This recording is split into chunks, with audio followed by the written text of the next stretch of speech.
Hi, I'm Erin Marcus, former corporate executive turned entrepreneur and founder and CEO of Conquer Your Business. Welcome to the Ready Yet podcast. We're excited to bring you more than 100 episodes of interviews and insights designed to help entrepreneurs get the financial and emotional freedom they need in order to build a business and a life they're proud of. All right. Hello, and welcome to this episode of the Ready Yet podcast. And my guest today is none other than the one and only Mr. Paul Starrett, who is in Augusta, Georgia, which just sounds cool to someone from Chicago, right? Absolutely. It's not, people actually live there. It's not just a place for a golf championship, but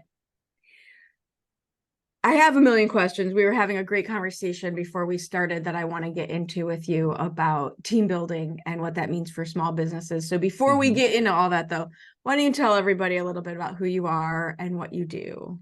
Absolutely. So thank you very much for having me. First and foremost, I've been looking forward to this for months now. It's been marked on my calendar. No pressure. No pressure on my end. That's right. This is big red circle that I just kept circling and circling and circling. Get to talk to Erin and I'm so excited that it's finally here.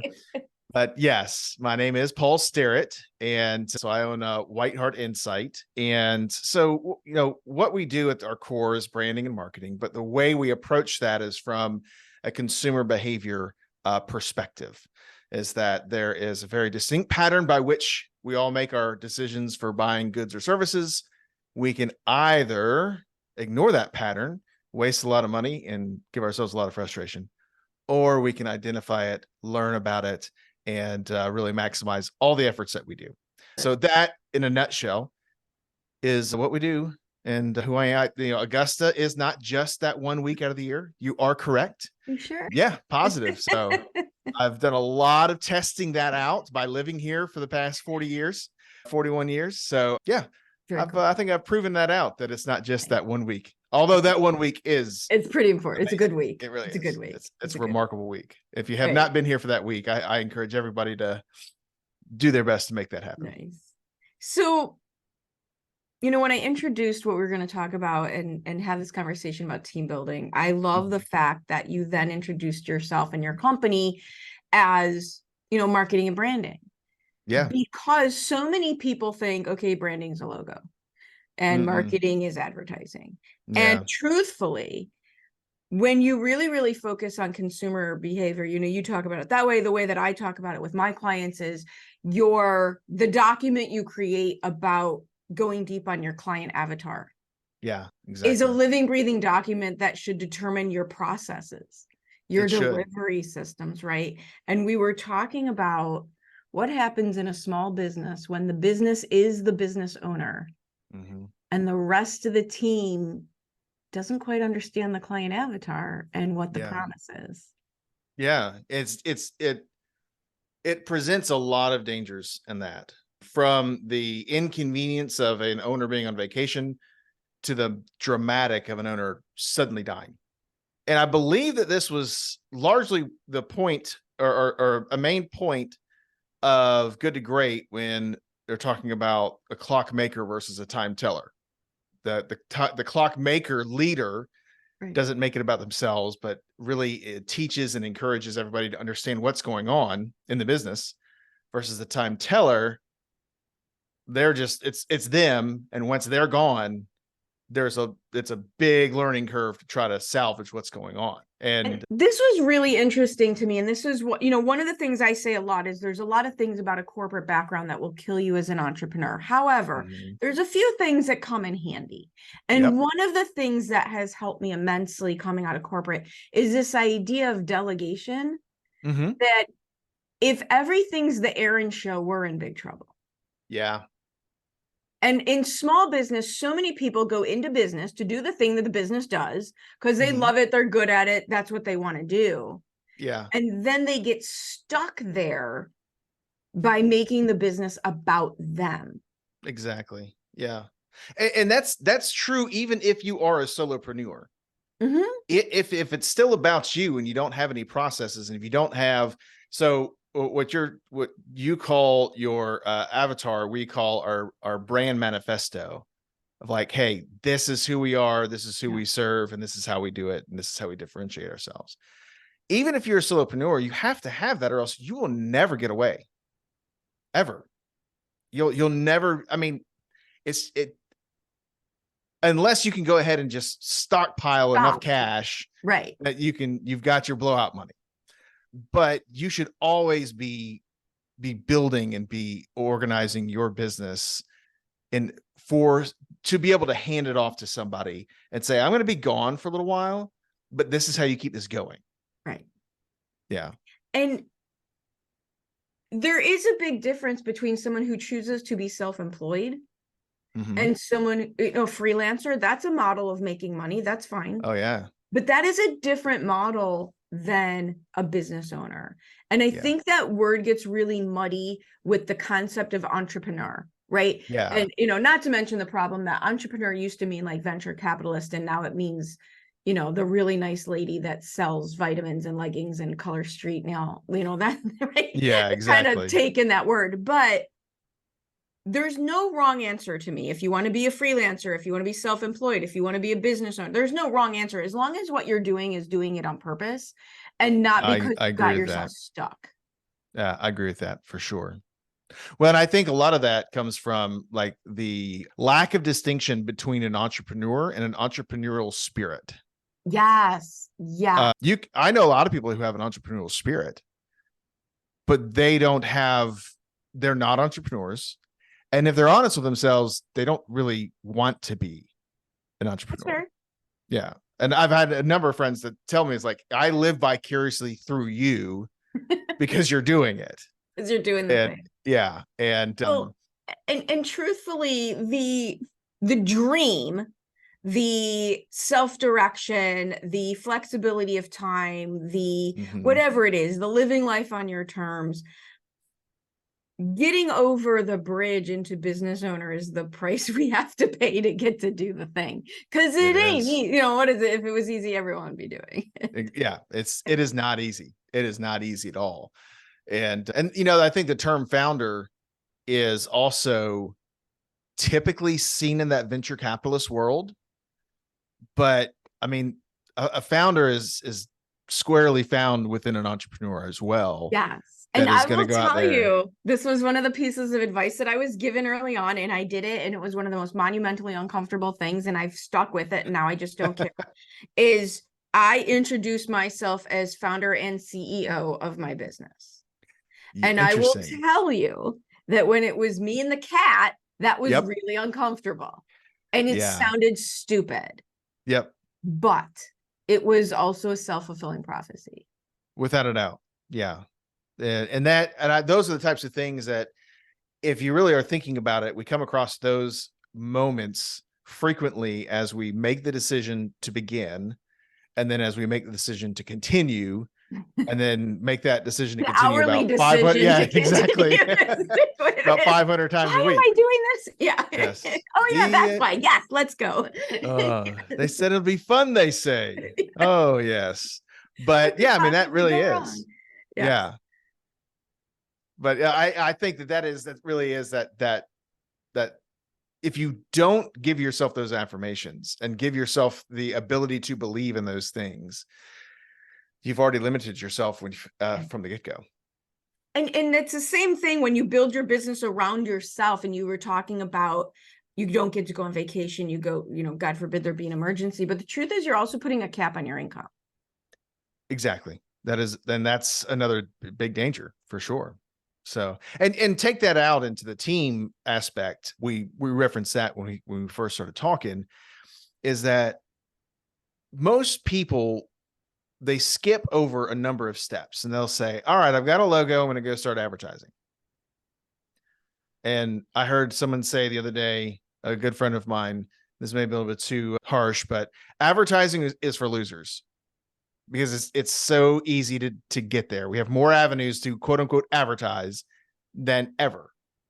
But the ones that don't skip and they build a brand, they articulate that brand, they go through the process of branding, and then they enter into marketing before advertising. And, I'm actually working through with a client now who is in the process of training his staff because he skipped a step or two, advertised the promises he made to the public when they came in. It was very different than what they were expecting, what was promised and to you'll them. You'll kill your reputation. 100%. I see this so often where, and like my definition of advertising is you're basically just amplifying a situation, right? You're throwing money at it to get louder. Mm-hmm. And there's nothing wrong with, like, dude, if you have your things dialed in, there is no ROI greater in this world than advertising your own business. 100%. Like 100% seriously agree. But it will expose, to your point, it will expose the cracks in your foundation. You know, if you don't have your message dialed in, you're throwing money out the window.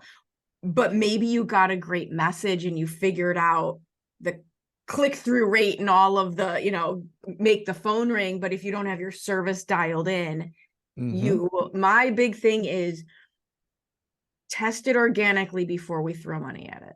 100%. 100%. Yeah. It makes me think of an example that is outside of business, but I think relevant to some of your background. Years ago, one of my brothers decided to start working out like really intensely without doing any preparation. And what is it? Is it called Rombo disease or something? Is that what it's called? I don't know. Oh, he got very sick, like crazy sick. He ended up in the hospital. Oh my God. But it's that. It's like you can't advertise, but you can make your business very, very sick. Yes. If you did not do the preparation in order to get there. Totally. And it's not rocket science either. It's not, but here's why I think it happens though. Most people go into business to do the thing the business does. They love the thing. They're good at the thing. They know how to do the thing. They spent all their time, their money, their energy, their effort getting good at the thing. Yep. They have spent not even 1% of that time, money, effort, and energy learning how to run a business. 100%. And so that's just, ignorance. That's just lack of knowledge, right? Yeah, exactly. But it makes you susceptible. When you don't have your knowledge dialed in, you are now susceptible to every shiny object out there that promises you just do this one thing and the sky will open and the money will fall from the trees. And that's not how that actually works. But most people don't know that. Yep. Because what one industry that really is highlighted, at least from my experience, is the medical profession. It's like they spend a tremendous amount of time, necessary getting to know, like a dentist, for example. But then they open their practice and they have no idea. And there's so many gaps and so many holes. Well, it's remarkable. And lawyers are the same. Lawyers. Now I'll add one layer of complexity on it for lawyers. Not only did lawyers go through that same thing where there's been so much effort put into the law and passing the bar, they've also been taught to argue for a living. Yeah, exactly. Right? Exactly. Yeah. Well, there's also a stigma in the attorney world that, you can't market yourself. Right. Well, and laws in some states. Yeah, that's true. That's true. Well, but I mean, I think that goes back to like how easy it is to advertise. There's a inherent root problem in how easy it is to get to the advertising.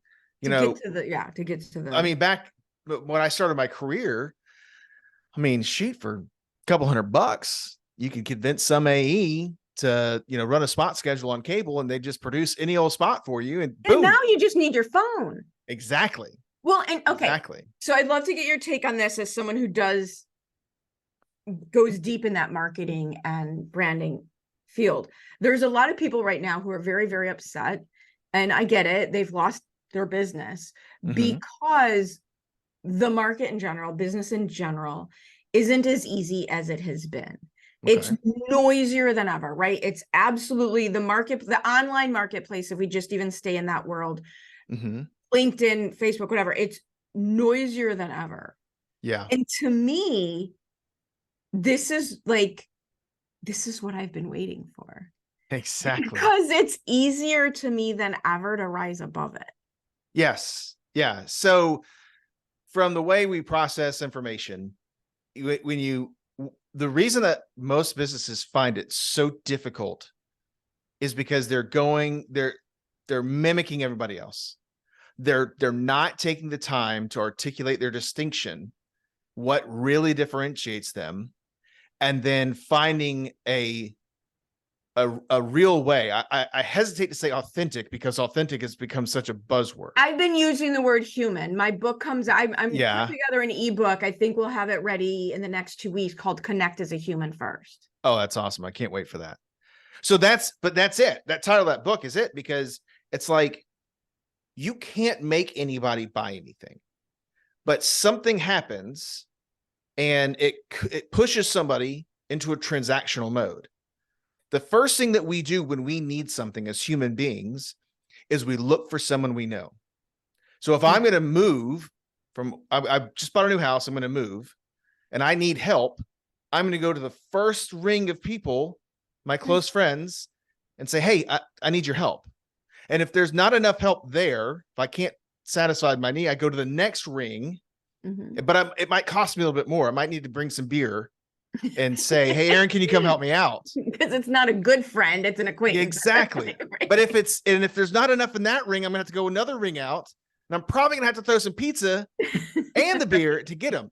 So it's like, so that's the part of this formula for businesses, is that if you don't have a relationship with your target profile, your audience, and you're chasing the transaction, well, then it's going to cost you beer, pizza, soda, desserts. It's going to start costing you all these things because you're going to have to go further and further out. Right. The colder it gets, the more expensive it is. And this has so been the theme this week, because yesterday I interviewed a gentleman that was all about becoming a referable business. Yeah. And it's all about relations. It is. And this is what, as my age, as somebody of a certain age, the idea that we are going back to building relationships. I'm very excited about this. Absolutely. And I'm excited about it. I've never taken pictures of my food and thought anybody wanted to see it. So I'm not. So I'm very excited about, AI. I'm a big fan of all sorts of AI tools in a million different ways. But it'll never replace the ability to be human. No, it won't.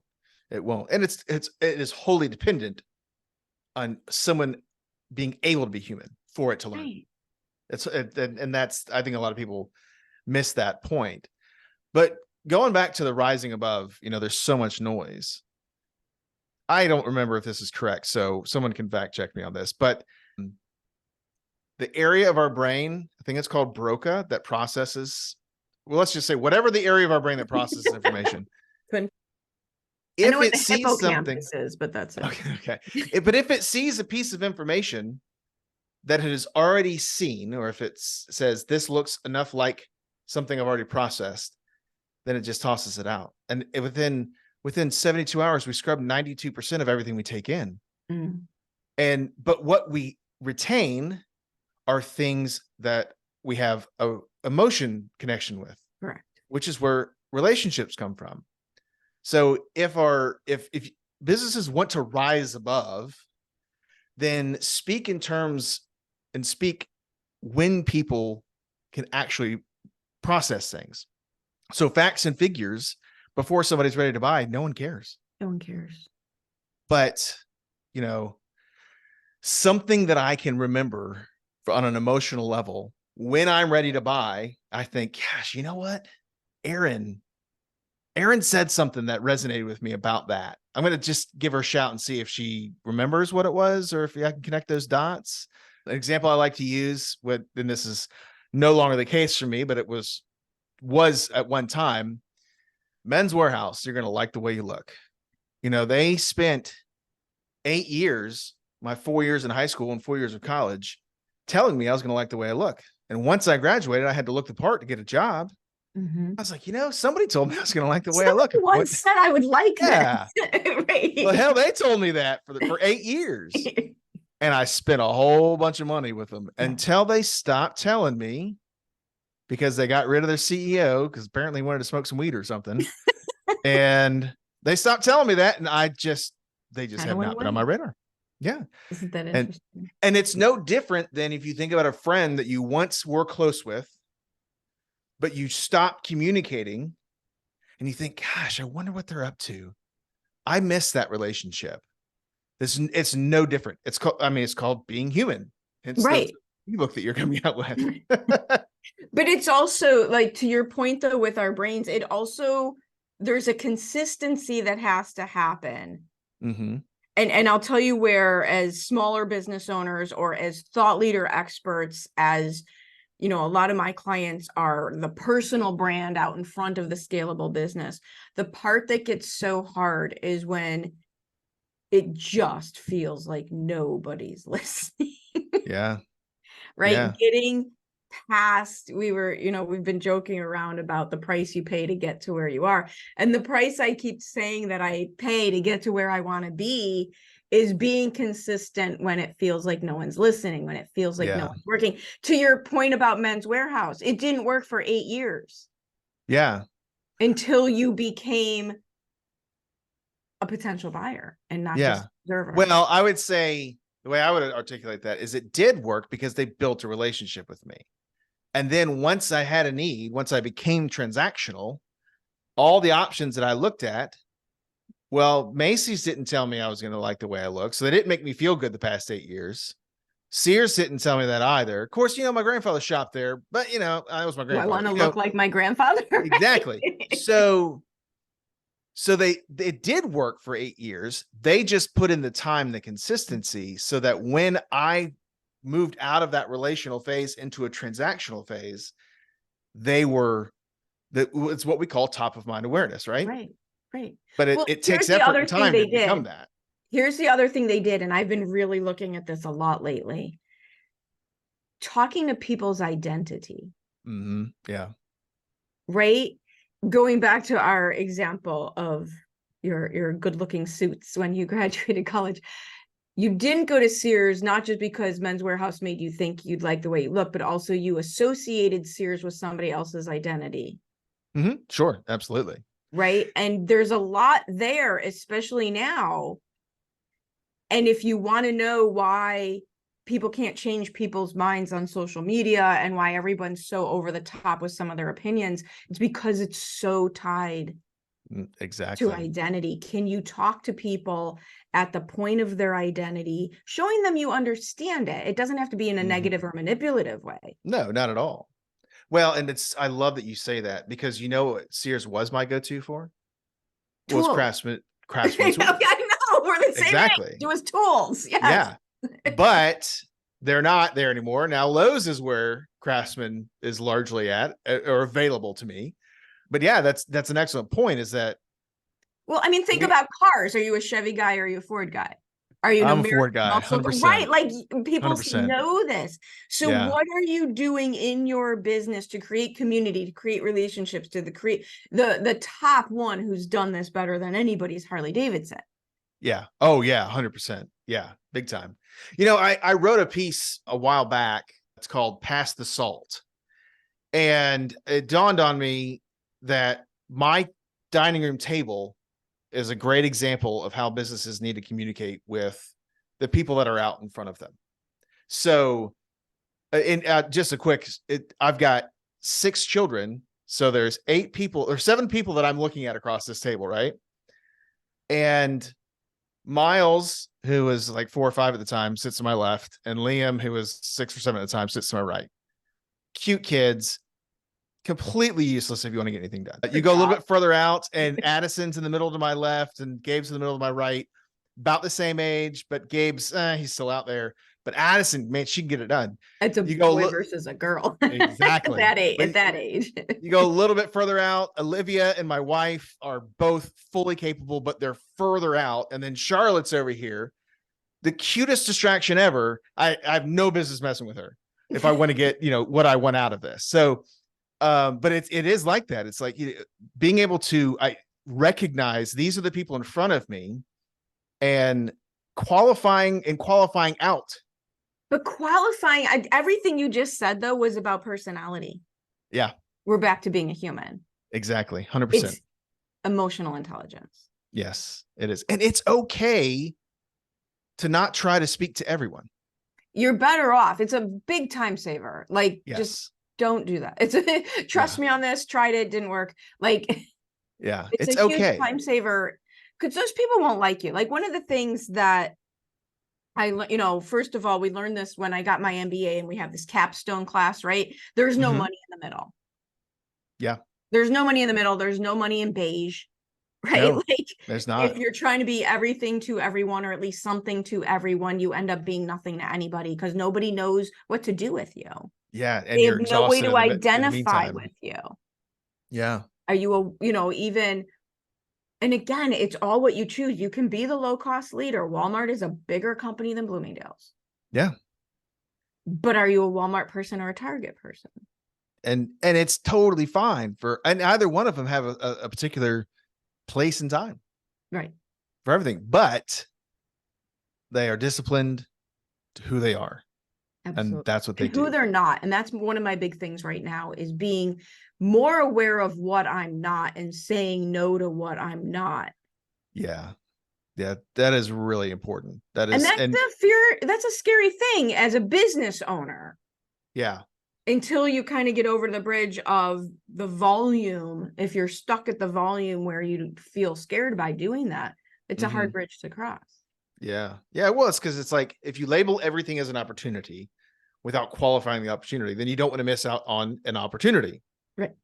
But if you see it for what it is and qualify it and say, you know what, that's a great opportunity for someone else. Right. I'll go call Paul and give it to him. Exactly. Because it ain't mine. And that's really important to have people to do that for, because you still, as human beings, we still want to serve who's in front of us. We still want to take care of them. But to take care of them well, sometimes it is, I'm going to pass you off to a colleague of mine because they're actually better suited to take care of you. It's back to being a human, right? Human beings, gosh, is crazy people. Crazy. We started with people. All right. We can go on and on and on. For sure. Because it's you and me. If people want to continue this conversation with you, how do they find you? Well, the quickest way is either LinkedIn at linkedin.com/Paul Starrett, White Heart Insight, and that is heart without an E. So HART, whiteheartinsight.com. But if for a conversation, either one works. LinkedIn, we can share the conversation with everybody. Yes. But if you can zip me an email from the website, if you want to have a little bit more of a one-on-one conversation, for sure. Love it. Thank you so much for joining me today. I love going deep into these conversations because too many small business coaches, consultants, marketing agencies are staying way too at the surface of these types of situations. And they're doing their clients a disservice by not having that next level understanding of why it all even matters. Absolutely. To your point, getting away from just that transactional piece. So thank you so much for sharing your time with me. And thanks for having me. Look forward to the next time. I hope you enjoyed this episode of the Ready Yet podcast. I truly enjoy bringing these stories of success and inspiration to you. Please join us in our mission to empower entrepreneurs to be in charge of their businesses and in charge of their lives by sharing this with anyone you know who would benefit from our tactical and motivating advice, leaving us a review, and letting us know if there are any particular topics you would really appreciate hearing about. See you next time.